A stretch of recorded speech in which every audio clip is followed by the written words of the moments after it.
Passamos a palavra ao nosso irmão Divaldo Pereira Santos. Tá ligado?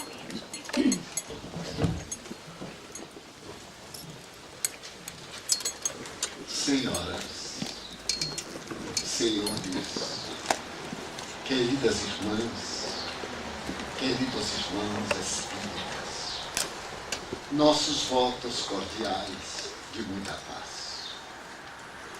Aqueles eram dias quase semelhantes a estes dias.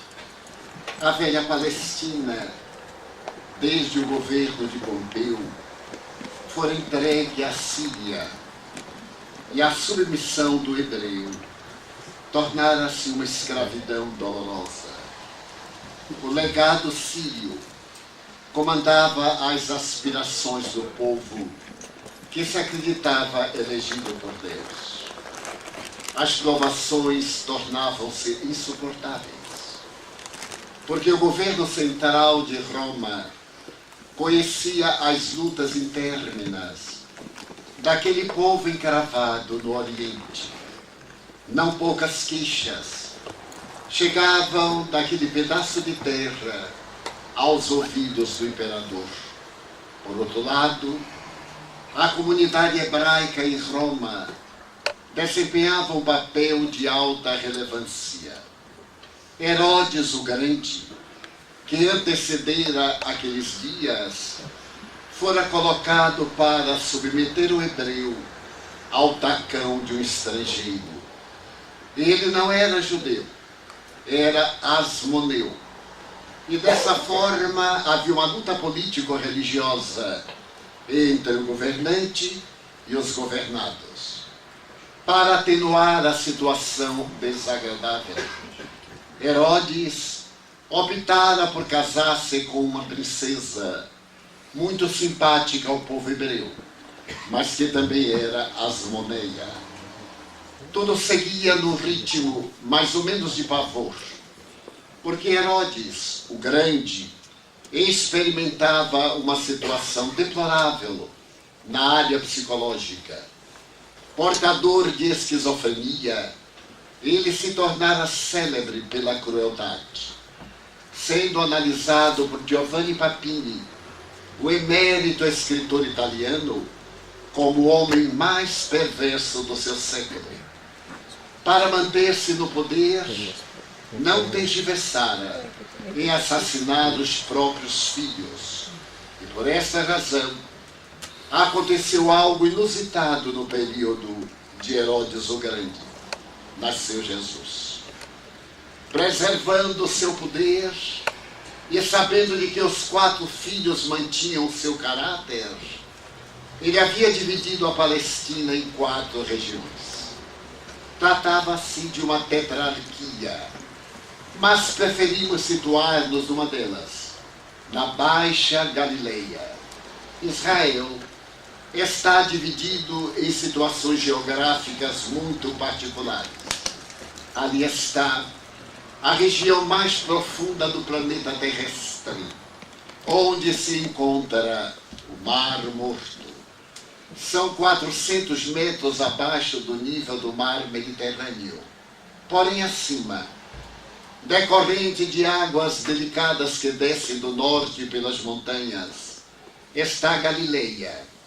A Galileia é considerada uma região risonha e franca, região de pesca, de homens e de mulheres humildes.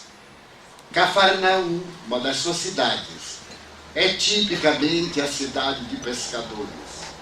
Mas o mar, de onde se retiram os maiores alimentos, não só para a Galileia, mas também para outras regiões, é celebrizado porque aquele córrego que desce e que vai à região profunda de 200 metros abaixo do nível do mar, tem um volume de águas menor do que o da Baía de Guanabara. No entanto, pela sua situação geográfica, ele é passível de tempestades.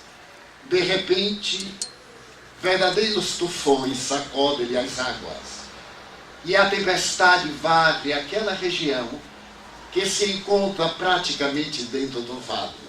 Mas a cidade de Cafarnaum é próspera, e na sua prosperidade acompanha as intrigas da corte. É naquela região que se escreverá a mais bela história da humanidade. Porque no mês de Nisan, do ano de 29 da nossa era, tratava-se de um sábado. E o hebreu reserva o dia de sábado para os cuidados espirituais. Desde a sexta-feira, às 18 horas, começa o sábado. Nenhuma atividade está prevista para ser permitida se a lei condena. Mesmo uma caminhada, ela não pode ultrapassar determinado número de passos. Carregar um volume também tem o seu peso controlado. Mas os olhos de César acompanham essa Galileia humilde e revolucionária. Várias vezes na Galileia levantaram-se heróis que foram sufocados em sangue. Não fazia muito, um certo Judas Macabeu desejou levantar-se para, na condição de Messias, de profeta, expulsar aqueles que eram submetidos a Roma. E naturalmente execrado foi crucificado. A Galileia era mal vista, porque ao mesmo tempo era uma região de pouca cultura.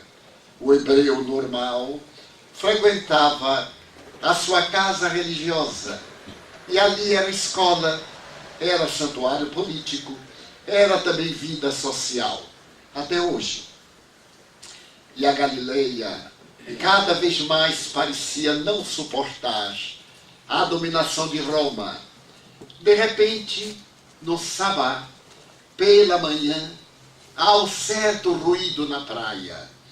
Uma movimentação inusitada parece anunciar uma festa não programada. O mar da Galileia é aureolado por uma praia de seixos, de pedras miúdas e de areia na tonalidade marrom. Árvores vetustas e venerandas projetam a sua sombra. De um lado, a grande cordilheira da chamada Decápolis, 10 cidades gregas que ficavam do outro lado, na maioria delas em abandono, mas no lado verdejante e fresco, em que a temperatura era tão agradável que por 2 vezes a rainha Cleópatra viera do Egito para desfrutar as bênçãos do verão.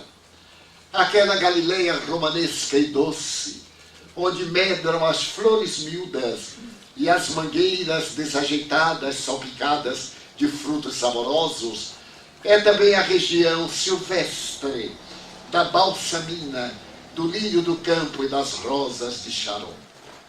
A sua paisagem ainda hoje é caracterizada por um céu de turquesa, em que as nuvens andarilhas parecem aplaudidas pelo vento, que as sopra na direção do poente. Naquele sábado, portanto, era Nisan, março, abril, tanto sopravam os ventos do inverno, como as primeiras manifestações de calor da primavera ridente e perfumada. Numa casa quadrangular, de pedra vulcânica, com algumas acomodações internas, há uma movimentação inusitada. A casa de um pescador, Simão Bar Jonas. O que equivale dizer Simão, filho de Jonas? Ele é um homem de aproximadamente 40 anos, casado, vive com a própria sogra, não tem filhos, mas ele vem de uma tradição de pescadores que vai à 4ª geração passada. Ele é um homem de estatura, 1,70 m mais ou menos, de bíceps fortes. A testa é atrevida, a tez é queimada do sol. Os braços são resistentes de manejar as redes que atira com precisão nas águas encapeladas. Ali naquela casa, algo vai acontecer, porque a multidão acorre exatamente na casa do pescador e à sua casa, porque uma notícia correra de boca a ouvido.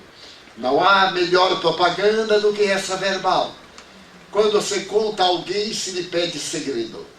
O segredo naturalmente desmaia no próprio ouvido. E logo a voz da notícia repassa. A semelhança de um perfume delicado de um lírio do campo que a brisa esparge sobre um pântano fétido. Anunciava-se que chegara o Messias, mas o Messias era uma personalidade singular. Deveria chegar a Israel em um corcel branco para dominar as mentes. Cavalgando, ele traria um exército soberano para vencer Roma, humilhá-la e submetê-la ao talante de um novo rei, que estaria acima de todos os reis, Jeová. Jeová, cujo nome era proibido pronunciar, era naturalmente o Deus único de Moisés. Era o Deus de Jacó, de Isaac, os pais da raça. Dessa forma, de repente, quando a casa é invadida pela multidão, numa porta que dava para o mar, aparece uma figura peculiar, um homem de 1,74 m a 78 mais ou menos, esguio, pesando 70 quilos aproximadamente. A cabeleira é abundante e desce-lhe sobre os ombros. É nazareno. E o nazareno masculino não corta o cabelo nunca, nem também faz a barba. A barba desce-lhe ondulada sobre o tórax e mistura-se naqueles cabelos numa tonalidade do ouro velho ou dos latões, os metais sujos. Mas há uma ternura naquele rosto que penetra os corações. Não se poderia definir se era austeridade ou se era a inocência de uma criança. 2 olhos azuis, colocados no céu da face, parecem 2 estrelas que brilhassem numa noite escura.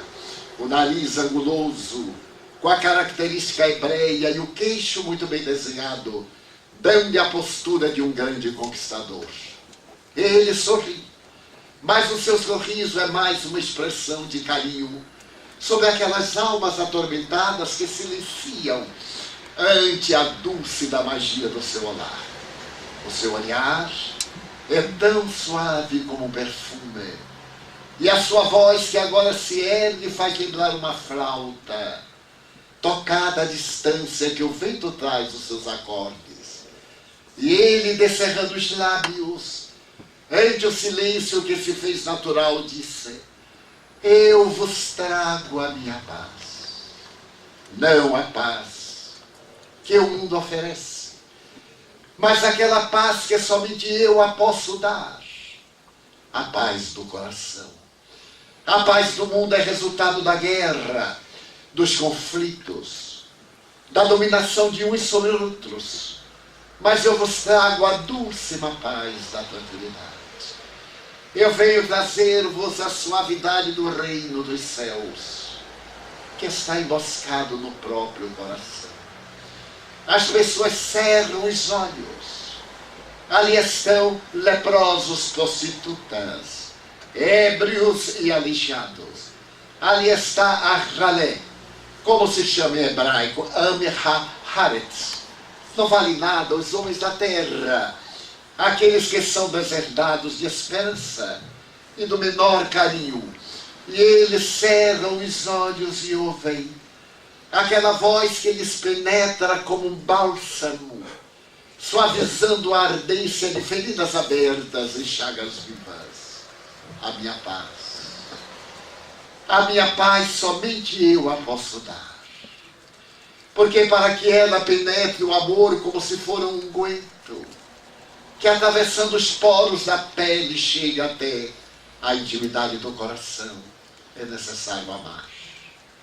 E o amor é a fonte da juventude, é o poema de alegria, é o Pai celestial dos corações. As pessoas sorriem. Parece que desde há muito sentiu falta dessas palavras. Quem de nós não sente sede de carícia? Quem de nós está tão repleto de júbilo que não sente o coração muitas vezes envolto nos tecidos escuros da saudade. Quem de nós não aspira pelo amor, seja de que forma se nos manifeste? Ergo bonus pastor sum. Eu sou o bom pastor, e nenhuma das ovelhas que o Pai me confiou se perderá. Aquela voz penetra, e cada qual a escuta conforme a sua necessidade. Então ele diz ainda de maneira mais suave: vinde a mim, todos vós que estáis sobrecarregados, e eu vos aliviarei. Tomai sobre vós o meu fardo, recebei o meu jugo, porque eu sou manso e humilde de coração. Leve é meu fardo, suave é meu jugo. Sine de parvulos venire ad me. Vinde, pois, a mim, e eu vos consolarei. Há uma pausa. Dessas pausas que pronunciam novidades profundas. Desses silêncios que falam mais do que uma sinfonia. E alguém grita lá de fora: Rabi, mestre, apiada-te de mim e ajuda-me. A voz vem do lado de fora, naquele redor em que a multidão está em volta da casa, que é superlotada, não aguenta mais ninguém. E as pessoas, no seu egoísmo natural, gritam: impossível passar.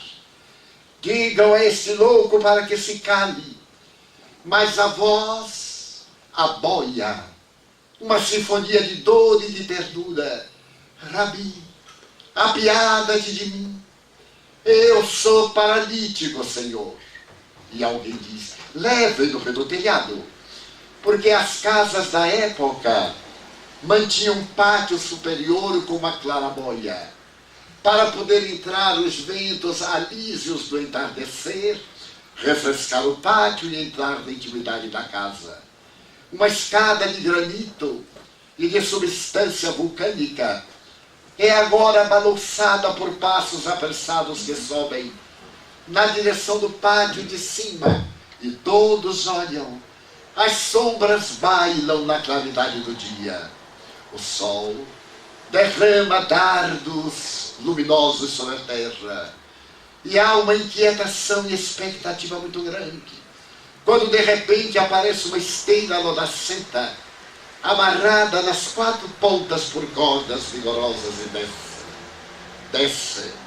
E sobre ela um corpo cadaverizado, os ossos à mostra quase, a pele forrando os maxilares, os zigomas da face parecem querer romper o tecido delicado. E ele desce até ficar no chão e todos olham. Era um paralítico muito conhecido na cidade. Então Jesus o olha e ele transpira. O joelho parece cimentado por uma paralisia irrecuperável. Então ele ergue os braços e em pranto grita: Rabi, apiada-te de mim, porque eu sou paralítico faz 5 lustros, 25 anos. Jesus olha a multidão, e a multidão reage de uma forma normal. Se és o Rabi, cura-o, para que nós vejamos e assim criamos. Até hoje assim. Cura para que nós vejamos. O Rabi olha para aquele homem que lhe parece familiar e pergunta suavemente: Natanael, ben Elias, tu crês que eu te posso curar? E Natanael, agora dominado por uma certeza, apresenta na face uma interrogação e pergunta: Rabi, tu me conheces? Tu nunca me vistes, mas tu me conheces, Rabi? Ó Natanael, ergo bonus pastor sum. Eu sou meu pastor e conheço todas as minhas ovelhas, uma a uma. Não te surpreendas, pois, de que eu te diga, Natanael, e te pergunte: tu crês que eu te posso curar? Na moderna psicoterapia, é necessário, diz o Dr. Bernie Siegel, o notável cancerologista da Universidade de Yale, nos Estados Unidos. São indispensáveis 4 fatores para a cura do câncer. O primeiro fator é o doente querer sarar. O segundo fator é a crença em Deus. O terceiro fator é a crença no médico. E o quarto fator é lutar sem desânimo. Esse homem ex-materialista, que eu tive a honra de conhecer, assevera que isso é a clerologia, é a maneira clerical da crença na cirurgia transpessoal. E é natural que sempre se pergunte ao indivíduo: você quer que eu lhe cure? Porque nem todos querem ficar curados. A doença é um bom mecanismo psicológico para o indivíduo refugiar-se na infelicidade. Todos nós gostamos de muitas vezes simular inconscientemente determinados estados patológicos. E como gostamos de ser vítimas, é necessário que haja alguém culpado. No caso, a doença. Desejamos a cura, mas não a queremos. E daí é necessário que haja este querer, para que então os nossos neurônios cerebrais, produzindo neuropeptídeos, façam as neurocomunicações de maneira eficaz. E o doente responde a Jesus: eu quero. E tu crês que eu te posso curar? Oh, eu creio. Se tu me conheces, tu sabes das minhas dores e das minhas agonias. Então cura-me. O mestre olha para o homem. A multidão acompanha-lhe os menores gestos. E ele diz suave e energicamente: Natanael, bem-Elias, eu te ordeno em nome de meu pai, levanta-te e anda. Natanael ergue os braços magros, crava os cotovelos no chão, dá um impulso, mas não consegue o equilíbrio e tomba sob um vagador. A multidão tem uma exclamação de dúvida: oh! Mas agora Jesus está genuflexo. Olha nos olhos de Natanael. Parece que chispas luminosas vinculam aqueles dois um ao outro. E ele pergunta agora com a voz firme, cultural: Natanael, bem-Elias, tu crês que eu te posso curar? Levanta-te. E também ele se levanta. E Natanael, como se tivesse uma catapulta invisível nas costas, ergue-se e oscila como um pêndulo de relógio estando de pé. O suor escorre em abundância. Ele o retira da face e agora, vis a vis com Jesus, pergunta: que queres que eu faça? Que te apresentes aos doutores, que vás e que a todos digas o poder daquele que vem em nome de Deus. Naturalmente, esta frase causa certo espanto, porque invariavelmente, depois que ele curava, mandava o doente anunciá-lo aos doutores da lei. É necessário conhecer-se um pouco da legislação da época. À época, qualquer pessoa que tivesse determinada enfermidade infecto-contagiosa, particularmente a lepra, a loucura, dermatoses generalizadas, a tuberculose, que era desconhecida, mas era chamada peste branca, eram excluídas do livro da vida. Cada qual era registrado como até hoje. E desde que uma enfermidade perversa e incurável tomava conta, era mandado para fora da cidade de um nome riscado. Ao restituir a saúde do paciente, ele mandava apresentar-se aos doutores para que recolocasse o seu nome no livro dos vivos.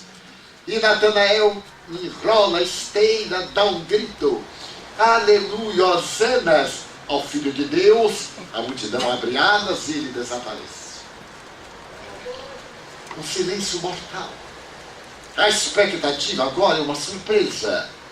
E uma mulher que tem uma filhinha ao colo grita: Rabi, a piedade da minha filha é cega. acerca-se-lhe e ele toca os olhos da menina. A manga da indumentária larga rocia o peito da mulher. Ambas fremem e a menina grita quando o raio de luz agora lhe fere o nervo óptico e ela recupera a visão.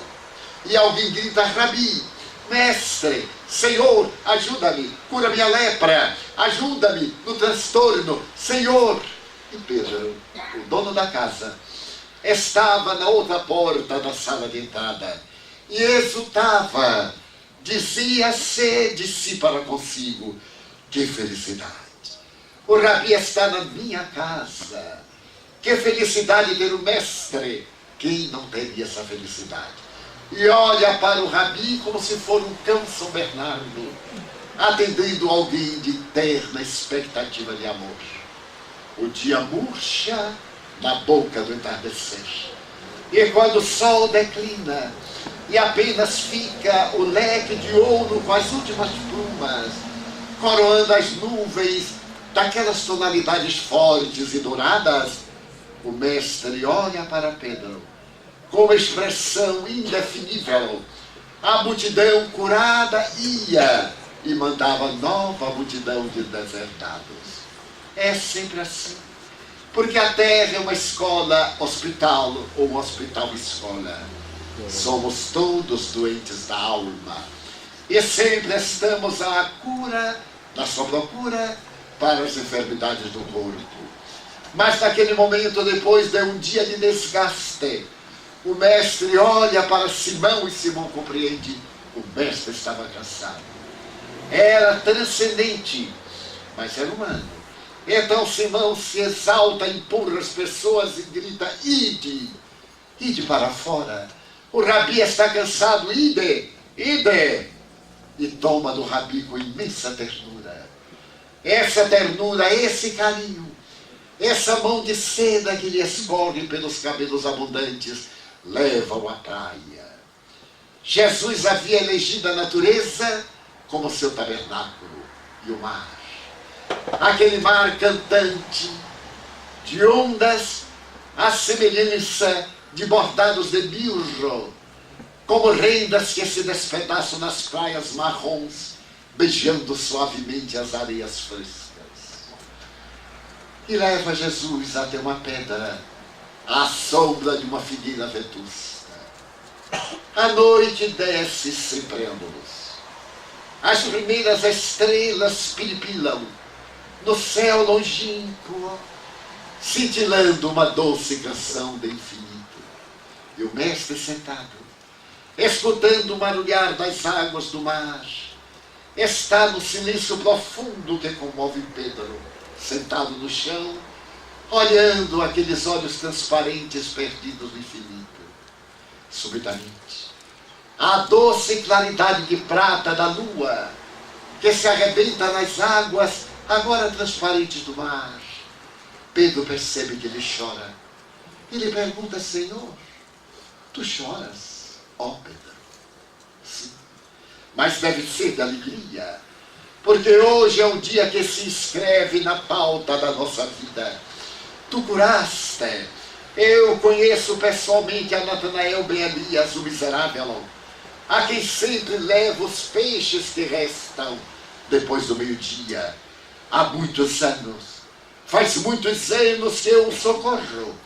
Aquela mulher cega que também eu conheço, tu libertaste da escuridão que a dominava. E aquele leproso que foi apedrejado na entrada da cidade, eu vi as carnes fremirem e de imediato a pele recuperar-se, sem nenhuma cicatriz. Senhor, é de alegria que tu choras? Não, Pedro, é de tristeza. Mas eu não entendo, porque hoje é o dia festivo e tu choras. Sim, Pedro, choro, porque não me entendeis, nem tu, nem eles. Tu falas de Natanael. É verdade que eu recomendei-lhe a recuperação do corpo e consegui. Mas nesse momento ele está numa tasca, com mulheres equivocadas, bebendo e dizendo: vede, nenhuma paralisia vem do meu corpo, nenhuma marca. E ele agora pensa na sensualidade, no prazer. E o leproso está no leito de uma meretriz e diz para ela: o mestre me curou. Vê-me, aonde estão as úlceras pútridas, a carne despedaçada e em decomposição. O rabi deu-me vida e eu vou beber até a última gota da taça do prazer. E a mulher cega olha as pessoas agora desconfiada. E então ela diz: cobrarei centil por centil. Aqueles miseráveis que me desdenharam, aqueles que me perseguiram por causa da loucura da cegueira, e que me ameaçavam expulsar do circo dos vivos, ele me curou. Agora sim eu pretendo vingar. Pedro, tu crês que se coloca vinho bom em odres, em vasos sujos, o vinho a vinagre? E tu podes crer que se coloca tela nova em tecido velho e podre como remendo, o rombo será maior. Não penses que eu venha trazer o sublime licor da paz para odres sujos e perigosos, nem trazer a palavra do reino dos céus para aqueles que se não pretendem renovar e aguardando pelos remendos transitórios até que cheguem outras doenças, exaltam meu nome. Não, Pedro. Mas por enquanto será assim. As criaturas ainda necessitam de ver para crer. Um dia, ele levantou-se, a sua figura no claro escuro do luar parecia de uma seta de luz que desferisse voo na direção do infinito. Um dia virá, nem longe nem perto, e que na orfandade das criaturas humanas eu mandarei o Consolador dizer verdades novas, verdades que ainda não podeis entender. Um dia entender-me-ão, porque eu voltarei na condição do pastor que vela, que cuida, que ampara as suas ovelhas. E naturalmente a noite transformou-se em madrugada. A história narra-nos uma vida singular, a vida mais especial que já existiu na Terra. Mito, fábula, realidade, socialista, homem revolucionário, que importa? Ernesto Renan, o materialista da Academia Francesa de Letras, dizia: o vulto incomparável do homem. E da mesma forma, o grande escritor italiano ateu, a quem nos referimos há pouco, irá dizer que a vida de Jesus é a mais desafiadora do mundo, porque ele próprio a escreveu depois que se voltou para o Cristo. A história nos fala de homens e mulheres que, mesmo ateus, fascinaram-se com a grandeza de Jesus. Nietzsche, pessimista, adorava-o. Voltaire achava que o Cristo de Deus é a figura mais paradoxal da humanidade. Napoleão referia-se-lhe com respeito e com uma curvatura de cabeça. Mas se nós olharmos os grandes filósofos, Kant e aqueles que constituíram o pensamento novo do século XIX, referem-se a Jesus com todo respeito. Se esse não considera um homem de mensagem religiosa, considera-o como um grande filósofo. Aquele outro como ético. E se nós chegarmos a Heidegger, a quem se deve a filosofia do nazismo do século XX, ou ao notável companheiro que apresentou o existencialismo, Jean-Paul Sartre, veremos que esse via em Jesus uma figura incomum. E Madame de Beauvoir também considerava Jesus aquele homem amado que ninguém podia compreender. Porque Jesus é um divisor da história da humanidade. A doutora Hannah Wolff essa notável psicanalista alemã estabelece que ele foi o maior psicoterapeuta que a humanidade conheceu, há 2000 anos já. E que ele era tão moderno que nem os hippies conseguiram viver sem Jesus. Enquanto eles anunciavam a flor e o amor, criaram a ópera pop, Jesus Superstar. A figura deste homem ímpar é tão fascinante que na revolução do feminismo, aquelas mulheres desesperadas da Inglaterra e da América e do mundo da busca do lugar ao sol diziam: Jesus era feminista, porque ele se compadecia das mulheres e as dignificava.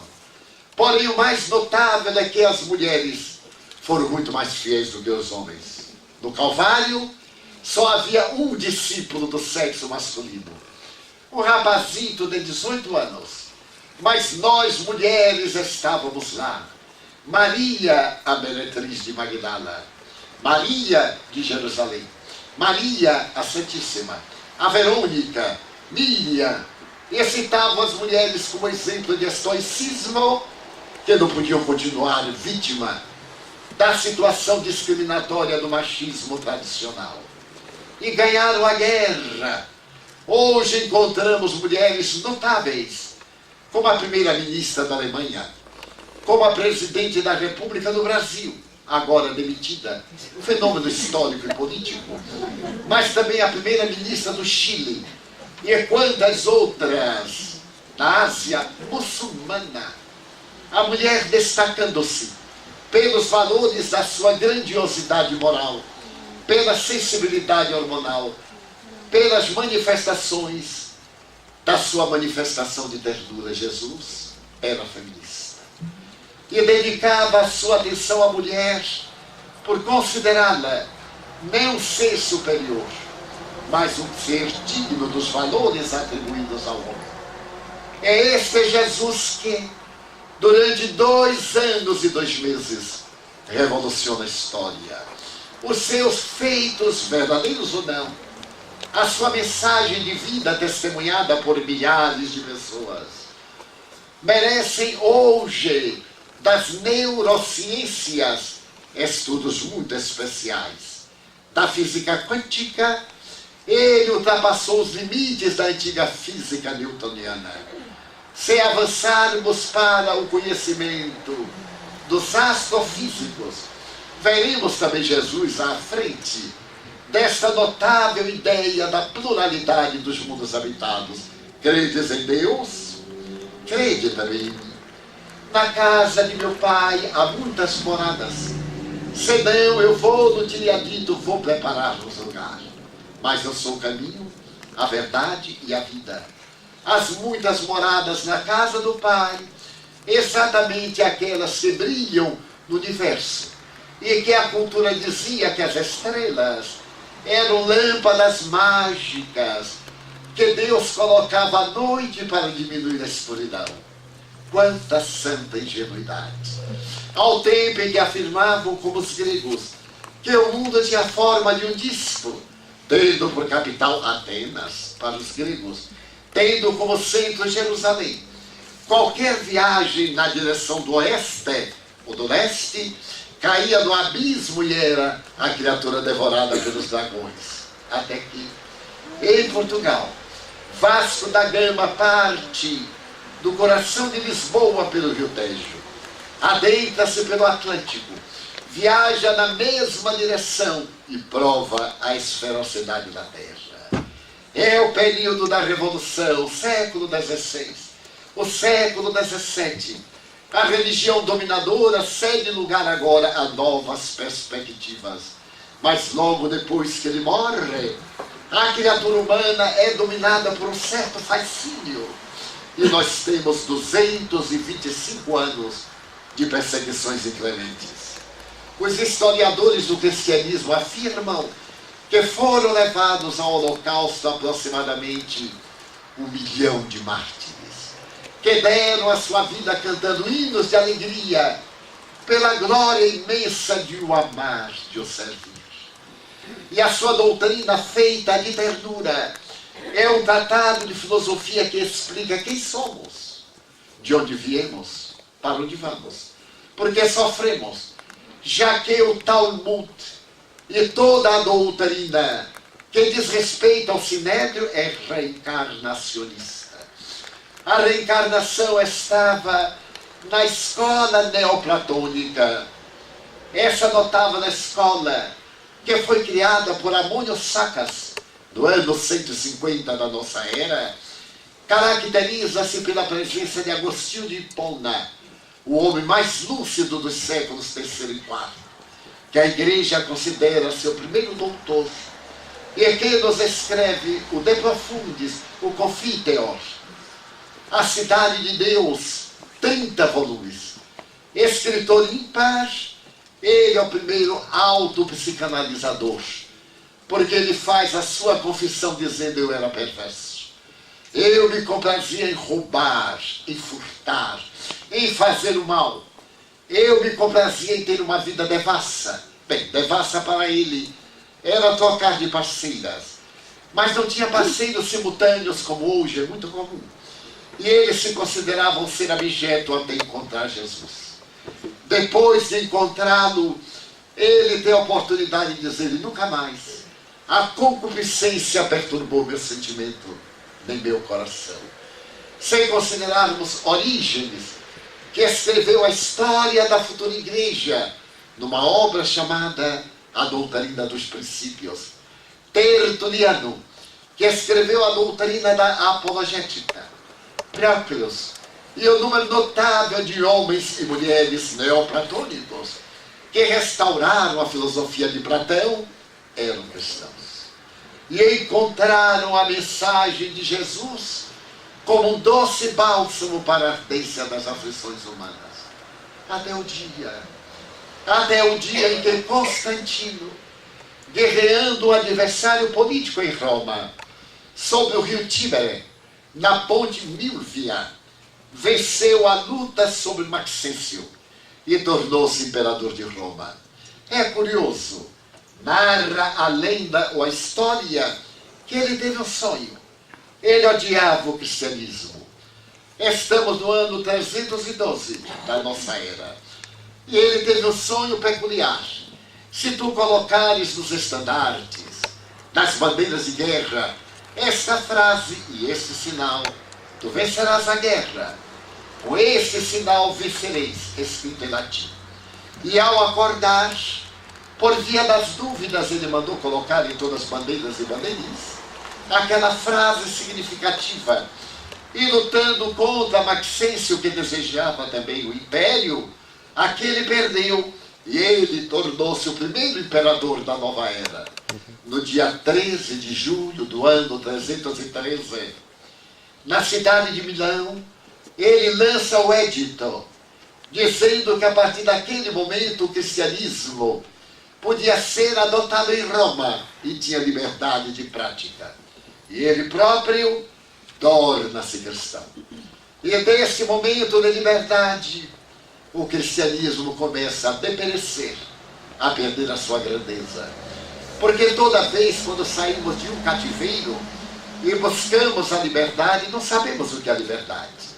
Narra Viktor Frankl, na sua bela obra autobiográfica, quando ele sai do campo de concentração, o mais terrível da humanidade, aquele campo cruel, em que a febre tifoide devorava vidas, e ele estava dentro de uma enfermaria com febre tifoide. Ele não sabia exatamente para onde ir, porque ali estavam os portões abertos. O forno de cremar estava apagado.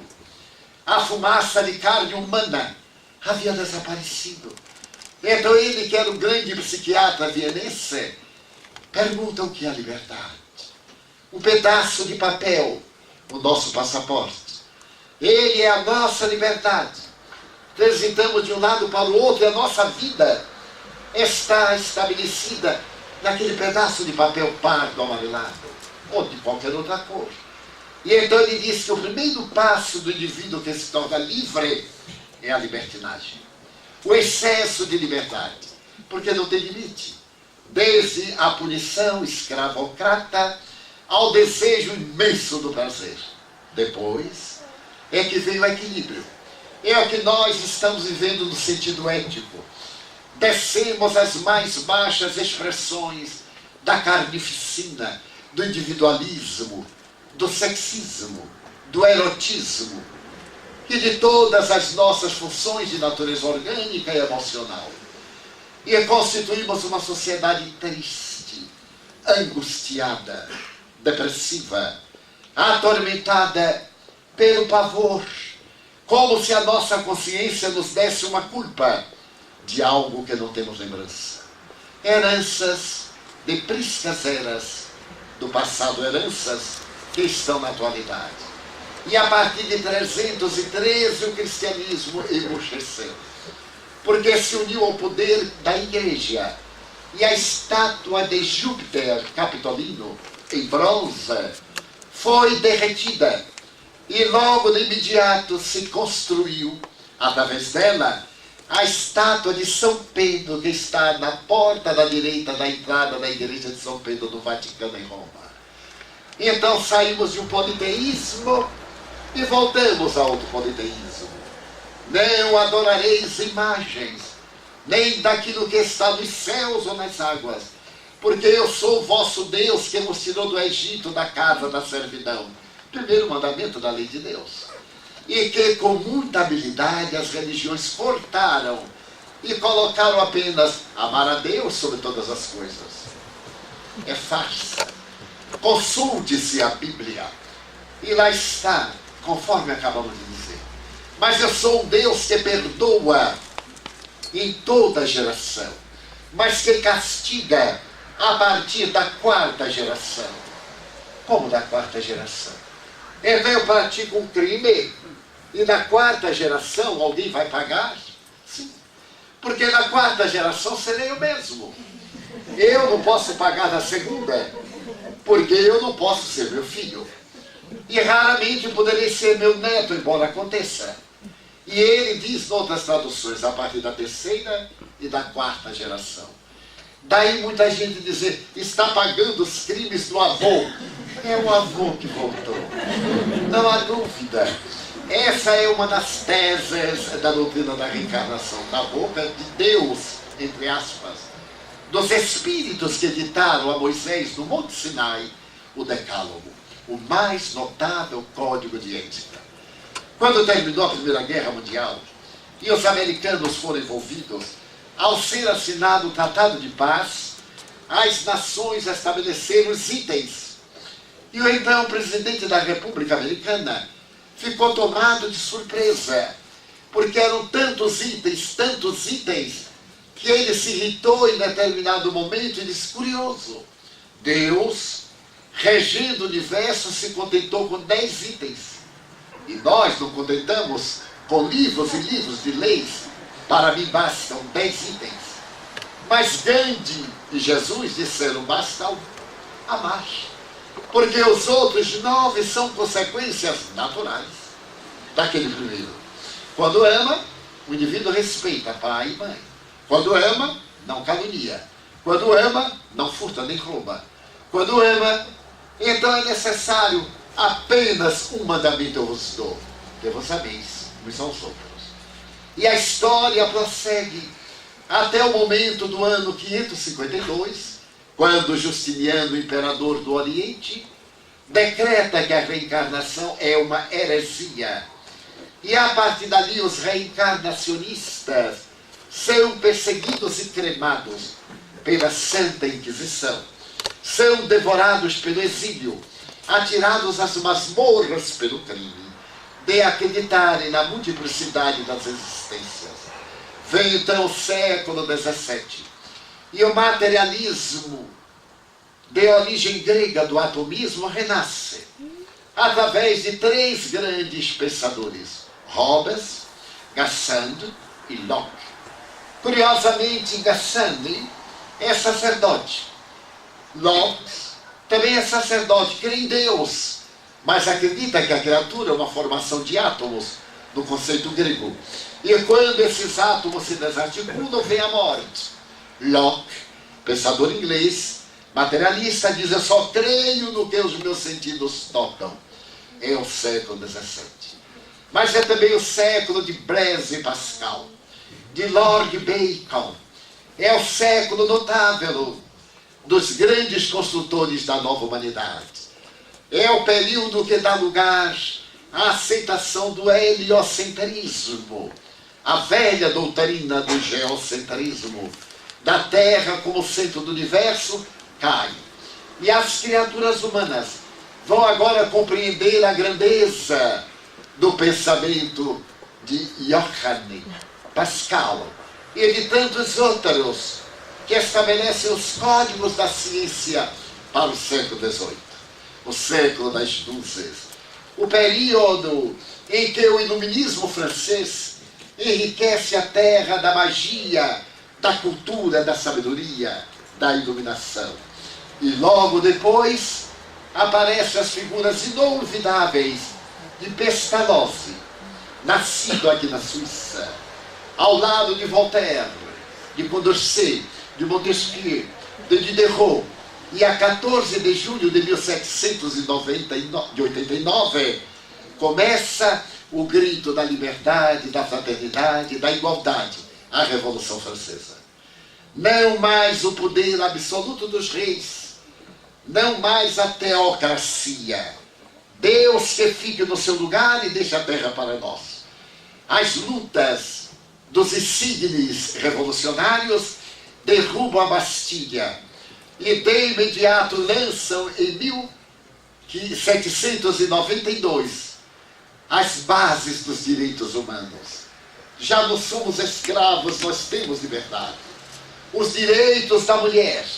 E Madame Roland, aquela mulher notável que veio da baixa corte e que se reunia no convento dos beneditinos, vai agora ter a cabeça decepada por lutar em favor dos direitos da criatura humana que a Revolução constituiu. Diante da guilhotina, na praça de Notre-Dame, ela ergue a cabeça triunfal e diz: ó liberdade! Ó liberdade, quantos crimes se cometem em teu nome! Tem a cabeça decepada, mas a liberdade agora grita nos versos de Roger de Villers, La Marseillaise. A Marselhesa canta em toda parte, pedindo aos soldados que venham, a necessidade de derramar o sangue.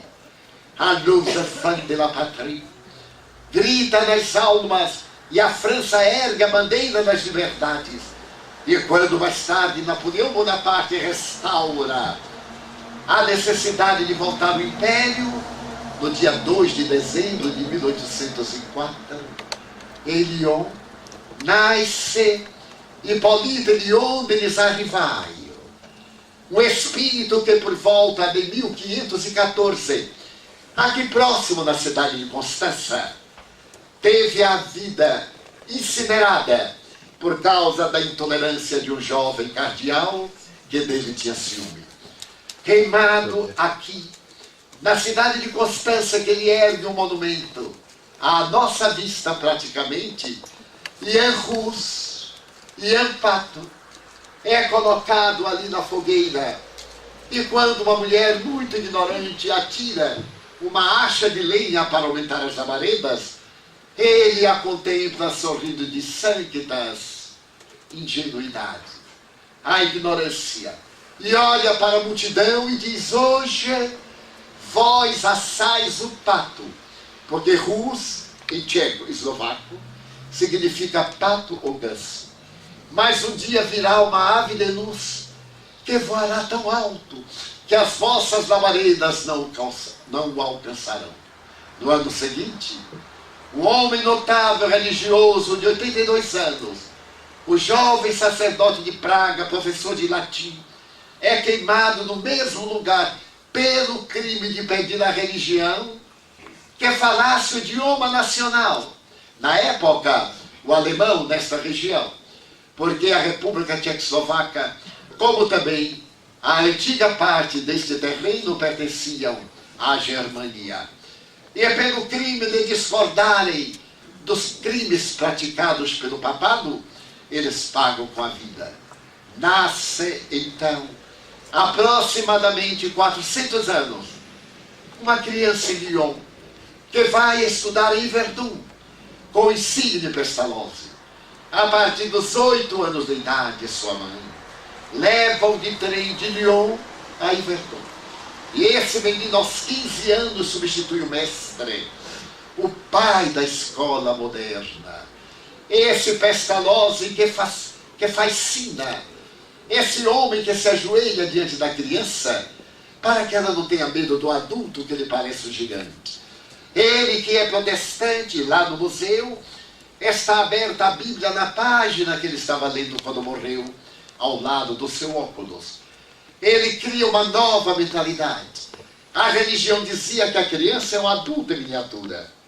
Aplicar surras na criança é um dever, porque quando o sangue sai, o conhecimento entra. Então ele dirá que a criança é um cérebro, uma folha de papel em branco, que cada um escreve nesse papel em branco o próprio destino e se torna o pai da escola nova. Logo depois, Froebel abre os primeiros jardins de infância. E ao lado de Pestalozzi, eles se encarregam da educação infanto-juvenil. O jovem Denis Rivaio recebe o diploma e vai viver em Paris. Vai aplicar o método pestalozziano na cultura francesa. Paris era uma cidade ainda de adultos ignorantes e analfabetos. E na Rue de Saint-Faré, número 5, ele abre o seu instituto pedagógico. Não existe mais o edifício que foi derrubado.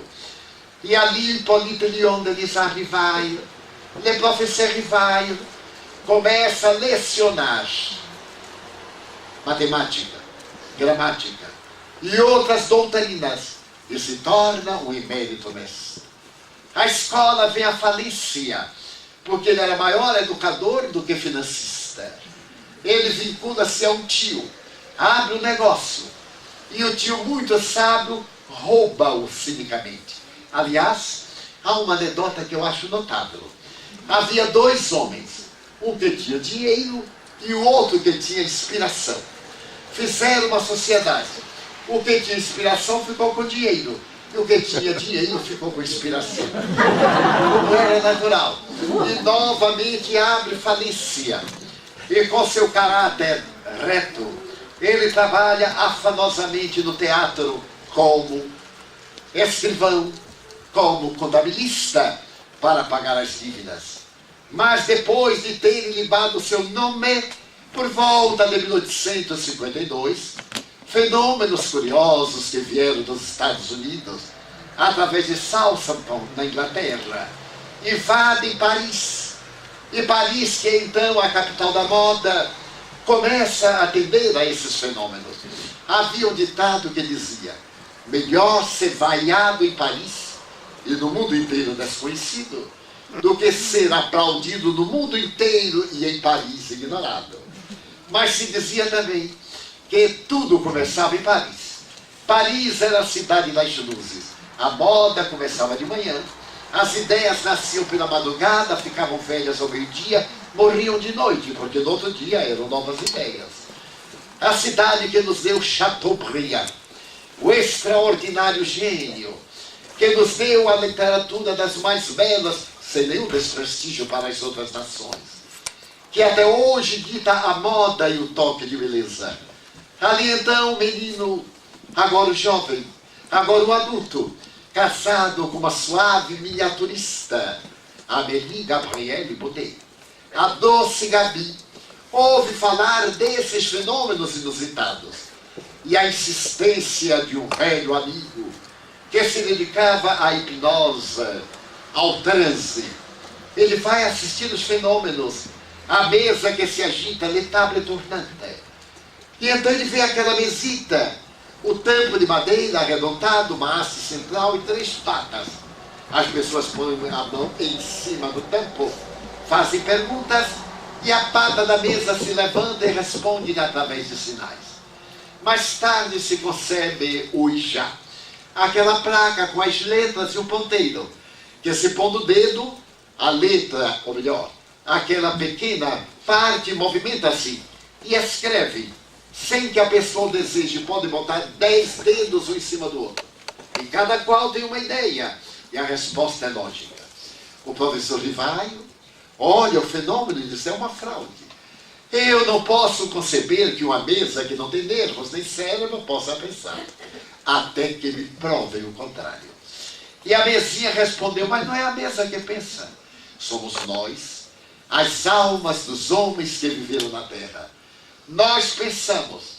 E ele foi examinado na residência de um amigo, do Sr. Baudin, que tinha 2 filhas de 12 e 14 anos.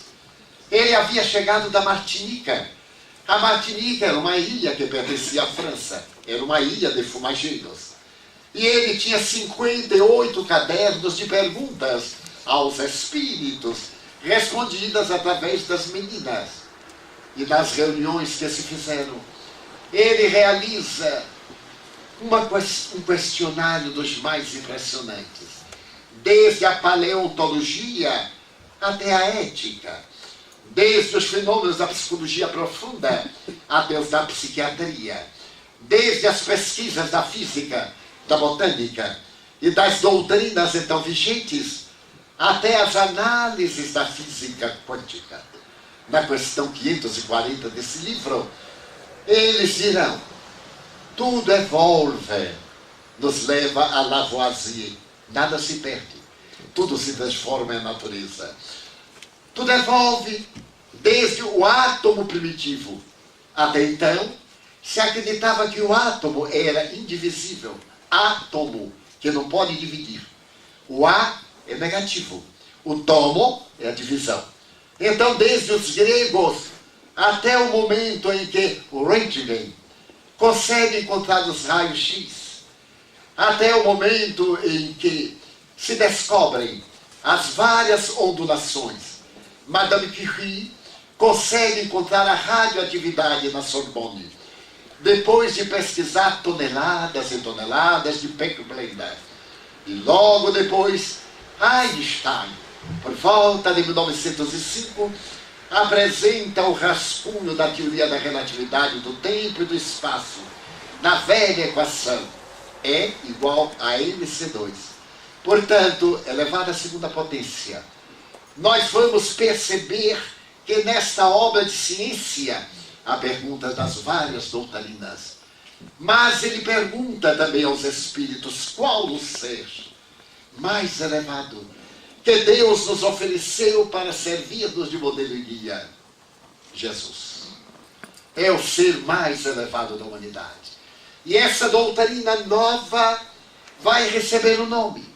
Já existe o vocabulário espiritualismo, a crença na qual se aceita a presença de Deus e do Espírito.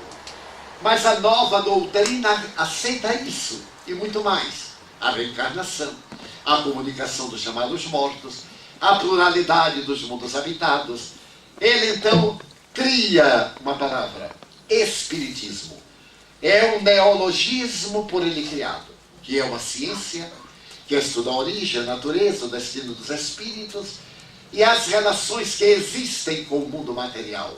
Ciência de laboratório, porque os notáveis cientistas do século passado e presente levaram ao laboratório de análises químicas o ectoplasma para poder estudar a constituição molecular das células. As materializações realizadas pelo eminente Richer, por Crookes, aqui na Suíça por eminentes pensadores, na Alemanha por notáveis criadores do pensamento novo. E aquela ciência nos dá a filosofia de uma vida agradável, assinalada pela lógica, pela coragem, pelo bom viver e uma ética moral. A ética moral do cristianismo. Volta Jesus, volta a doutrina, vem o Consolador, eu vos prometi o Consolador. E na primeira página do Evangelho segundo o Espiritismo, no prefácio, Allan Kardec diz: à semelhança de um comandante que traz o seu exército os espíritos de luz descem à Terra como estrelas para clarearem a nova era. Estamos vivendo um período muito singular, em que a ciência penetra nas micropartículas, desde o bóson de Higgs, às macropartículas, a essa teoria do todo, as galáxias, 200 bilhões de galáxias. Quem duvidar, é só abrir o Google e olhar galáxias. Mas essas galáxias que diariamente morrem pela falta da termodinâmica, da ciência que estuda o calor, e outras nascem da poeira das estrelas. As tradições diziam que Deus descansou no sábado, e Jesus desmentiu. Meu Pai trabalha até hoje, e eu também trabalho. O trabalho é a lei de progresso. O repouso é a pobreza da nossa percepção. Eu diria que essa mesa está em repouso, que ela é fixa. No entanto, os trilhões de átomos que nela se encontram são verdadeiros universos. Dentro das micropartículas, nós vamos encontrar o movimento acelerado, o nêutron, como foco de atração, como o Sol, o próton, em uma velocidade tremenda. E então nós vamos ver que essa velocidade chega a 70 mil quilômetros por segundo, para poder dar à matéria a ilusão dos nossos sentidos. E quando falamos, por exemplo, nas curas milagrosas de Jesus, não há milagre nenhum. As leis da física termonuclear explicam como as nossas células multiplicam-se. Desde que elas vivem em média de 28 a 32 dias, qualquer aceleração de partículas produz tumores. Qualquer desaceleração produz desequilíbrios. Então, o que fez Jesus com a sua força magnética? Fez acelerar o organismo doentio do paciente, que se recuperou. Fenômeno repetido nas materializações de Daniel Douglas Home, da notável Elizabeth de Perrance, dos irmãos Davenport, de Eusápia Paladino. Não posso resistir, porque eu adoro Eusápia Paladino. Ela era analfabeta, adorava o bom vinho, era de uma região agradável, Nápoles, Dolce Nápoles, e era desabrida, ou desaberta, como se queira conjugar o verbo. E certo dia, o notável antropólogo italiano Cesare Lombroso, pai da antropologia, foi visitar a senhorinha Eusápia Paladino. O sol maravilhoso de Nápoles, seu céu azul. E ele chega à sala e pergunta àquela mulher simplória: é verdade que a senhora pode transportar um objeto de um lugar para o outro sem tocar? Ela disse: sim, é muito fácil. Para o senhor eu farei uma coisa melhor. Fez um transe às 10 horas da manhã e pelos orifícios naturais da face materializou uma mulher de baixa estatura, com um manto sobre os ombros, o chale, o cabelo penteado para trás e um pente à la sevillana, que ele estendeu os braços e gritou: Cesare filho mio, e começou a conversar com ele no dialeto da sua região. Estamos mais ou menos por volta de 1890. E César Lombroso dedica 30 anos para estudar Eusápia e os médios, e escreve ipsis verbis. Quando me recordo que nós, os cientistas, zombávamos do espiritismo, coro de vergonha por mim e por eles, porque eu também sou espírita. Os fatos convenceram. Diante dos fatos não existe contra-argumentação. Mas não somente ele. Homens da estatura de William Crookes, o pai da física na Inglaterra, o notável pai e o maior cientista do século XIX, que nos dá a metapsíquica humana, Charles Richer, e homens e mulheres extraordinários de todos os níveis, vêm falar dessa imortalidade, convidando-nos a uma nova era. Estamos no delmar de uma nova era. À semelhança daqueles dias, disse eu as primeiras palavras, esses dias enfrentam os paradoxos. A mesma situação deplorável. Não é o Império Romano, é o Império do prazer que nos domina. É o individualismo. São as nossas paixões férreas que nos enjaulam dentro do nosso ego atormentado. A nossa sede de paz, a nossa necessidade de ventura. E as vozes espirituais proclamam, vinde a mim. Não vos preocupeis em vencerdes no mundo. Vencei o mundo. Jesus é o vencedor do mundo. Esse mundo do qual queremos vencer. E ele nos vence porque nos arrebata a morte. E o que temos deixamos. Então vivemos um momento de transição espiritual. A Terra se prepara para um novo salto. Um salto ético. Um salto moral. O salto tecnológico. O século XX foi da ciência. Pertenceu à tecnologia. O século XXI será o da beleza. Voltarão os clássicos. Já sentimos saudade de Beethoven. Já sentimos saudades de Bach. Sentimos saudades de Brahms. Mas também sentimos saudades de Chopin, o romântico. E de quantos outros. Ouvimos há pouco Xerxes, a grande ópera que nos deu o doce largo, que nos falou docemente da ternura de uma sombra, de uma árvore. Mas também sentimos saudade de uma música de Mendelssohn, a suave música do coração. Essa música do coração de Mendelssohn penetra os recantos mais profundos da nossa alma. E a beleza, depois da arte greco-romana, depois do Renascimento, depois da arte fotográfica, depois do modernismo, das doutrinas diferentes, do abstracionismo. Eu me recordo de uma amiga que tenho, que esteve no Louvre, e depois de percorrer o Louvre durante 8 dias, ela me disse, não vi nada demais, Divaldo. O que eu achei mais notável foi uma tela de um jovem estudante do lado de fora. E eu perguntei, mas como era a tela? Ela disse, bem, era apenas a tela, em branco. Então a gente chegava, olhava e dizia o que é, e ele dizia, coloque o que quiser. Você vê que coisa fantástica. Eu disse, nossa, que coisa fantástica. Mas eu ainda prefiro, ao lado de Picasso, Rembrandt, ainda prefiro Leonardo da Vinci, Rafael, Sanzio, ainda prefiro Caravaggio, e também alguns modernistas, é claro. Mas eles estão de volta nessas crianças geniais que estão em toda parte. Cabe-nos a tarefa de preparar o futuro, de preparar a criança de hoje para os dias do amanhã. Cabe-nos construir a era nova que está em nossas mãos. A sociedade de amanhã será o que dela fizemos nos dias de hoje. Agora colhemos os frutos da ignorância, da liberação, dos frutos de ontem. Mas temos o amanhã, esse eterno e doce amanhã.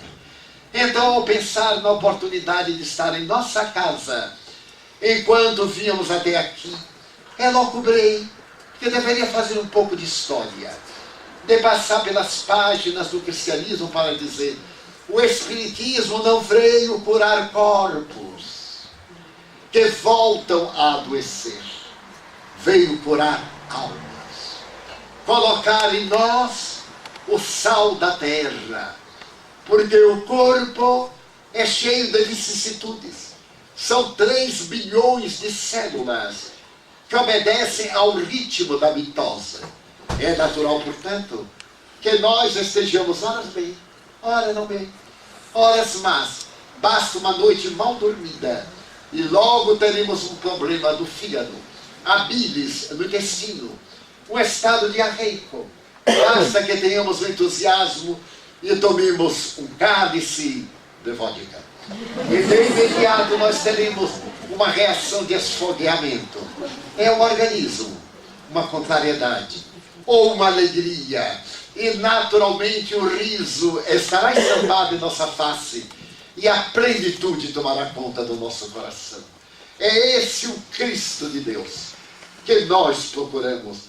Não aquele que nos dê sorte no amor, que nos arranje um emprego, que mate o nosso inimigo. Esse Deus que é meu. Então mata aquele miserável que me fez mal. É esquecido de que o miserável é meu irmão e é filho de Deus. E estamos na mesma barca. E na mesma barca, ou movimentamos os remos na mesma direção, ou naufragamos. Então surge uma filosofia nova, uma nova ética, uma experiência de viver. A felicidade é possível. Tente conquistá-la. Talvez pague o preço pela falta de hábito. Mas ser feliz é a nossa meta. E isso custa tão pouco. Basta amar. E lembrai-vos de mim, que venci o mundo, disse ele. Nesse momento, pois, histórico e grave, ao invés de maldizermos a vida e nos deixarmos atormentar pelas situações embaraçosas, tenhamos o entusiasmo de dizer: Pai nosso que estás nos céus, na luz dos sóis infinitos, Pai de todos os aflitos deste mundo de escarcéus, santificado, Senhor, seja teu nome sublime, que em todo o universo exprime ternura, concórdia e amor. Venha ao nosso coração teu reino de bondade, de paz, de fraternidade, na estrada da redenção. Que a tua ideal igreja seja o altar da caridade, onde se faça a vontade do teu amor. Que assim seja. Muito obrigado.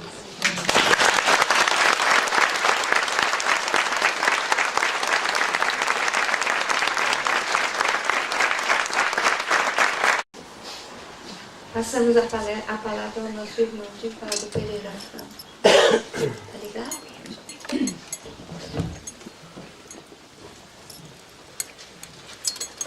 Senhoras, senhores, queridas irmãs, queridos irmãos espíritas, nossos votos cordiais de muita paz. Aqueles eram dias quase semelhantes a estes dias. A velha Palestina, desde o governo de Pompeu, fora entregue à Síria, e a submissão do hebreu tornara-se uma escravidão dolorosa. O legado sírio comandava as aspirações do povo que se acreditava elegido por Deus. As provações tornavam-se insuportáveis, porque o governo central de Roma conhecia as lutas internas daquele povo encravado no Oriente. Não poucas queixas chegavam daquele pedaço de terra aos ouvidos do imperador. Por outro lado, a comunidade hebraica em Roma desempenhava um papel de alta relevância.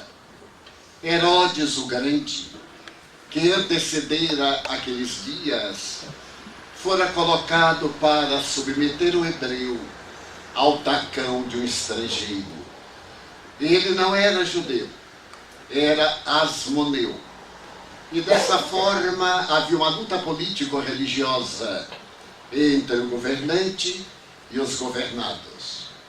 Para atenuar a situação desagradável, Herodes optara por casar-se com uma princesa muito simpática ao povo hebreu, mas que também era asmoneia. Tudo seguia no ritmo mais ou menos de pavor, porque Herodes, o Grande, experimentava uma situação deplorável na área psicológica. Portador de esquizofrenia, ele se tornara célebre pela crueldade, sendo analisado por Giovanni Papini, o emérito escritor italiano, como o homem mais perverso do seu século.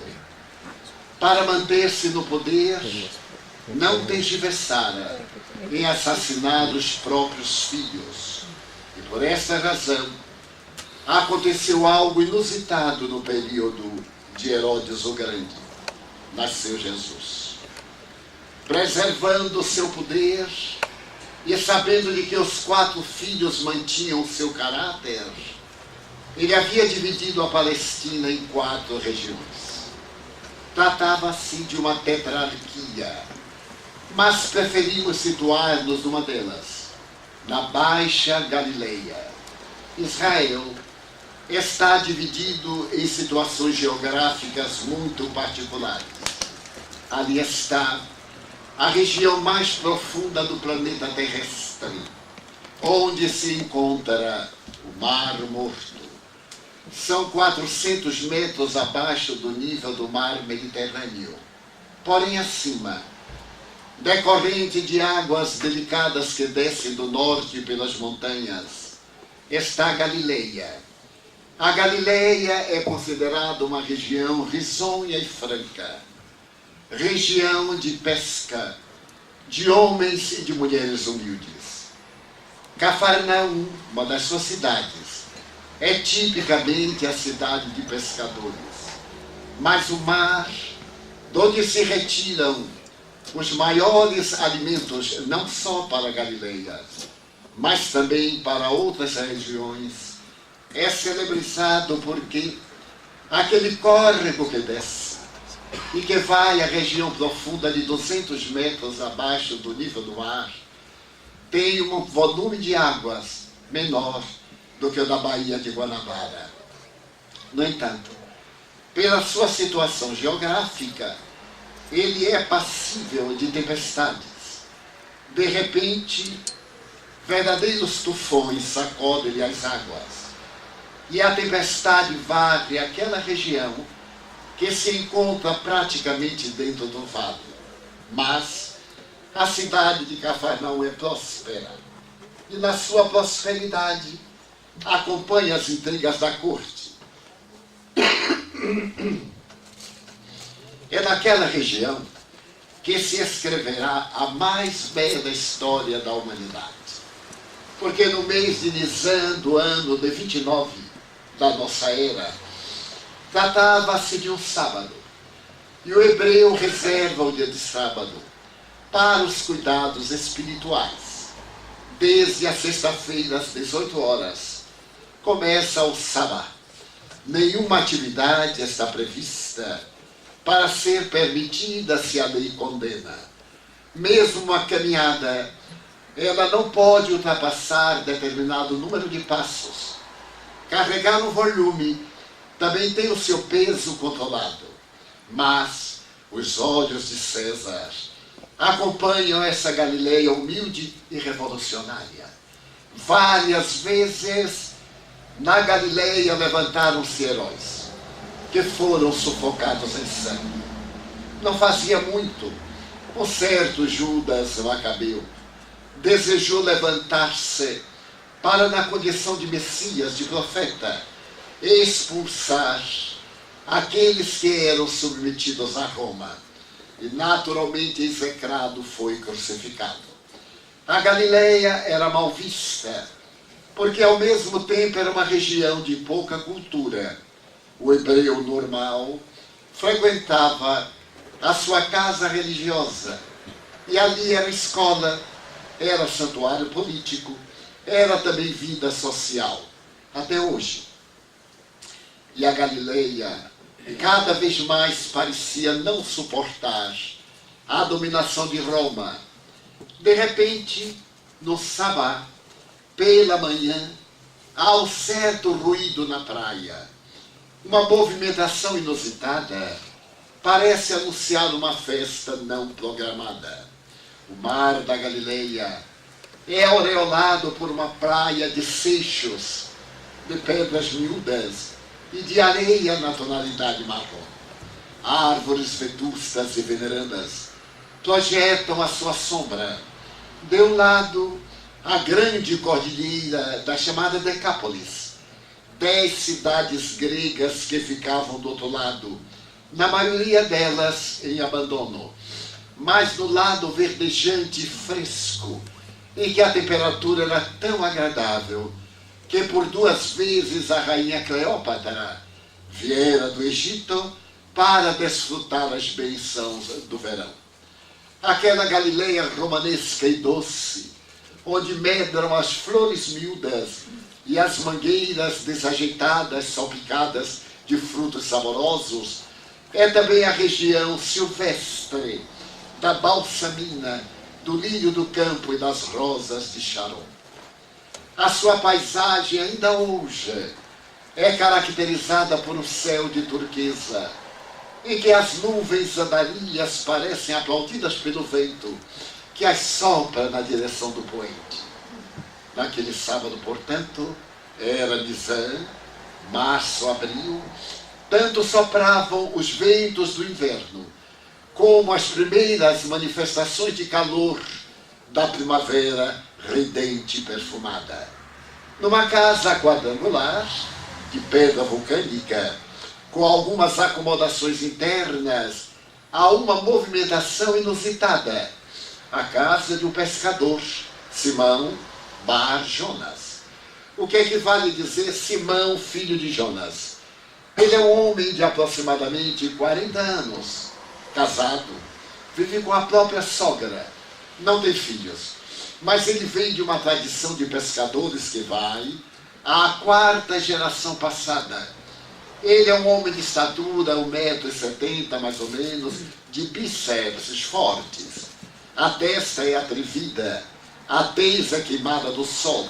Os braços são resistentes de manejar as redes que atira com precisão nas águas encapeladas. Ali naquela casa, algo vai acontecer, porque a multidão acorre exatamente na casa do pescador e à sua casa, porque uma notícia correra de boca a ouvido. Não há melhor propaganda do que essa verbal. Quando você conta a alguém, se lhe pede segredo. O segredo naturalmente desmaia no próprio ouvido, e logo a voz da notícia repassa, a semelhança de um perfume delicado de um lírio do campo que a brisa esparge sobre um pântano fétido. Anunciava-se que chegara o Messias, mas o Messias era uma personalidade singular. Deveria chegar a Israel em um corcel branco para dominar as mentes. Cavalgando, ele traria o exército soberano para vencer Roma, humilhá-la e submetê-la ao talante de um novo rei, que estaria acima de todos os reis de Jeová. Jeová, cujo nome era proibido pronunciar, era naturalmente o Deus único de Moisés. Era o Deus de Jacó, de Isaac, os pais da raça. Dessa forma, de repente, quando a casa é invadida pela multidão, numa porta que dava para o mar, aparece uma figura peculiar, um homem de 1,74 m a 78 mais ou menos, esguio, pesando 70 quilos aproximadamente. A cabeleira é abundante e desce-lhe sobre os ombros. É nazareno. E o nazareno masculino não corta o cabelo nunca, nem também faz a barba. A barba desce-lhe ondulada sobre o tórax e mistura-se naqueles cabelos uma tonalidade do ouro velho ou dos latões, os metais sujos. Mas há uma ternura naquele rosto que penetra os corações. Não se poderia definir se era austeridade ou se era a inocência de uma criança. 2 olhos azuis, colocados no céu da face, parecem 2 estrelas que brilhassem numa noite escura. O nariz anguloso, com a característica hebreia e o queixo muito bem desenhado, dão-lhe a postura de um grande conquistador. Ele sorri, mas o seu sorriso é mais uma expressão de carinho sobre aquelas almas atormentadas que silenciam ante a dúlcida magia do seu olhar. O seu olhar é tão suave como um perfume, e a sua voz, que agora se ergue, faz lembrar uma flauta, tocada à distância que o vento traz os seus acordes. E ele, descerrando os lábios, Ante o silêncio que se fez natural, disse: eu vos trago a minha paz. Não a paz que o mundo oferece, mas aquela paz que somente eu a posso dar. A paz do coração. A paz do mundo é resultado da guerra, dos conflitos, da dominação de uns sobre outros. Mas eu vos trago a dúlcima paz da tranquilidade. Eu venho trazer-vos a suavidade do reino dos céus, que está emboscado no próprio coração. As pessoas cerram os olhos. Ali estão leprosos, prostitutas, ébrios e aleijados. Ali está a ralé, como se chama em hebraico, Am-ha-haretz. Não vale nada os homens da terra, aqueles que são deserdados de esperança e do menor carinho. E eles cerram os olhos e ouvem aquela voz que lhes penetra como um bálsamo, suavizando a ardência de feridas abertas e chagas vivas. A minha paz. A minha paz somente eu a posso dar. Porque para que ela penetre o amor como se for um unguento, que atravessando os poros da pele chega até a intimidade do coração, é necessário amar. E o amor é a fonte da juventude, é o poema de alegria, é o Pai celestial dos corações. As pessoas sorriem. Parece que desde há muito sentiu falta dessas palavras. Quem de nós não sente sede de carícia? Quem de nós está tão repleto de júbilo que não sente o coração muitas vezes envolto nos tecidos escuros da saudade? Quem de nós não aspira pelo amor, seja de que forma se nos manifeste? Ergo bonus pastor sum. Eu sou o bom pastor, e nenhuma das ovelhas